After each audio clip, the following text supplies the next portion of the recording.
En el nombre del Padre, y del Hijo, y del Espíritu Santo. Amén. Ven, Espíritu Santo, llena los corazones de tus fieles y enciende en ellos el fuego de tu amor. Envía, Señor, tu Espíritu y renovarás la faz de la tierra. Que tu Santo Espíritu, que inspiró esta santa palabra, nos ayude a comprenderla para poder vivirla en nuestra vida y de tal manera se transforme en nosotros, que nos haga criaturas nuevas. Vamos a leer y a meditar la palabra de Dios de este día, tomada del primer libro de Samuel en el capítulo 4, versículos del 1b al 11. Ocurrió en aquel tiempo que los filisteos se reunieron para combatir a Israel, y los israelitas salieron a su encuentro para el combate. Acamparon cerca de Eben Geazer, mientras que los filisteos habían acampado en Afec. Se pusieron los filisteos en orden de batalla contra Israel. Se libró un gran combate y fue batido Israel por los filisteos, muriendo en las filas, en campo abierto, cerca de 4,000 hombres. Volvió el ejército al campamento y los ancianos de Israel dijeron: ¿por qué nos han derrotado hoy Yahvé delante de los filisteos?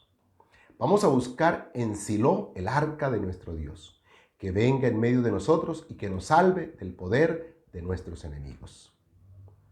El pueblo envió a Silo y sacaron de allí el arca de Yahvé, Sebaot, que está sobre los querubines. Acompañaron al arca, Hofni y Pinhas, los dos hijos de Eli.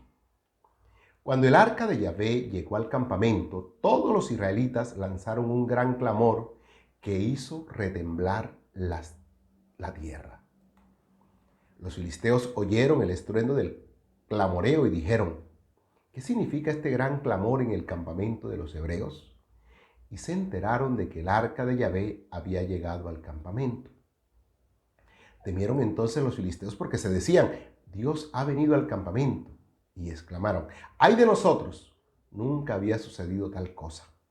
¡Ay de nosotros! ¿Quién nos librará de la mano de estos dioses poderosos? Estos son los dioses que castigaron a Egipto con toda clase de plagas en el desierto. Cobrad ánimo y sed hombres, filisteos, para no tener que servir a los hebreos como ellos han servido a vosotros. Sed hombres y pelead. Trabaron batalla los filisteos. Israel fue batido y cada cual huyó a sus tiendas. La mortandad fue muy grande, cayendo de Israel 30,000 infantes. El arca de Dios fue capturada y murieron Hofni y Pinhas, los dos hijos de Eli. Palabra de Dios. Te alabamos, Señor. Leemos los primeros 11 versículos de este capítulo 4 del primer libro de Samuel, que narra 3 hechos significativos. Primero, las 2 derrotas consecutivas del pueblo de Israel a manos de los filisteos, la muerte de los hijos de Eli, los 2 hijos, Pinhas y Hofni, y la captura del arca por parte de los filisteos.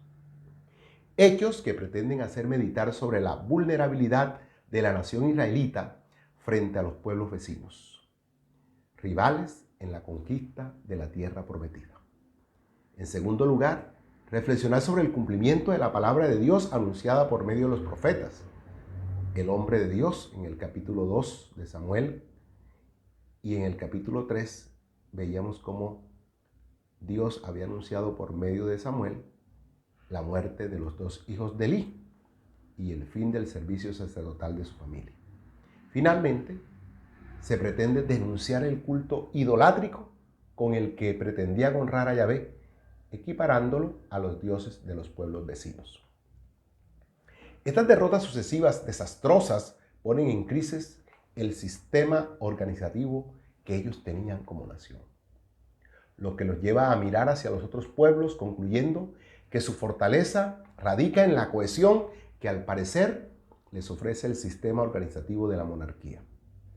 En este momento Israel es una confederación de tribus unidas por la experiencia común del éxodo, la travesía del desierto y la fe en Yahvé. Este sistema organizacional político se conoce como la anfictionía. Son una gran asamblea de tribus con vidas relativamente independientes y un origen común que bajo la figura de los jueces se agrupaban para defenderse de los enemigos que amenazaban su libertad y su estabilidad en la tierra. Y aunque nuestro relato de hoy no aborda directamente este tema, sí queda sutilmente esbozado en la actitud de los fariseos que se sobreponen a su temor, precisamente afirmándose en su organización y pericia militar que los ha hecho fuertes ante los habitantes del país, los hebreos, así los llaman los filisteos, nombre genérico que no solo se refiere a Israel, el actual oponente, sino a algunos pueblos de la región que comparten con Israel algunos elementos culturales comunes.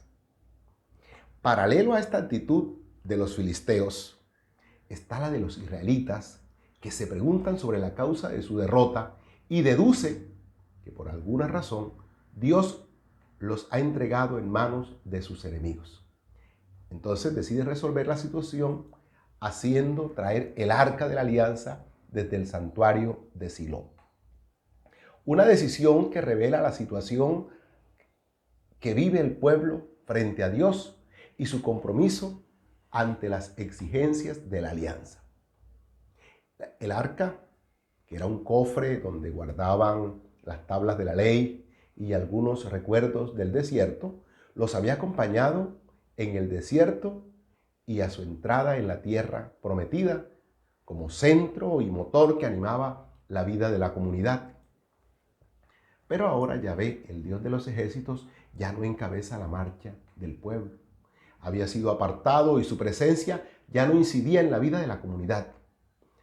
Tratan de resolver el asunto de un modo supersticioso y religioso. Traer el arca al campamento. Recurren a Dios en su desespero e interesadamente. Pretenden un milagro del Señor y le dan el trato de un ídolo. Buscan el milagro del Señor, pero no al Señor de los milagros, como le escuché decir una vez a un compañero presbítero. Buscan que Dios esté a la orden de sus necesidades e intereses. Un Dios a la medida de las exigencias humanas, contrario a la fe, que se concibe como una respuesta al amor que se ha experimentado de parte de Dios como salvación y liberación, quien toma la iniciativa a favor del hombre, a favor del ser humano. Una fe que compromete la vida con sus exigencias, donde el ser humano al servicio de Dios contribuye a la obra salvadora y liberadora. El pueblo, ante la llegada del arca, ofrece un culto idolátrico. El grito de guerra y las danzas alrededor del arca no son expresión de devoción, no, mis hermanos. Pues no es por lo mucho que grites, o como dirá Jesús en el Evangelio, no porque llames a Dios Señor, Señor, demuestras tu fe. Es la obediencia a la palabra y la vivencia de su exigencia lo que solidifica tu vida. Un Dios a la medida del hombre es un ídolo. Y un culto que no compromete con la renovación de la propia vida y de las relaciones de convivencia es una idolatría. La derrota militar del pueblo no es a causa de que Dios los ha abandonado o entregado al enemigo como castigo, no. Es a consecuencia del abandono que el pueblo ha hecho de Dios, sacándolo de la vida. Estas derrotas, de algún modo, eran necesarias y Dios, respetando la libertad humana, las permite para que la comunidad reflexione. Porque, ¿sabes? Dios no avasalla la libertad ni la voluntad humana. Él espera respuestas libres y agradecidas.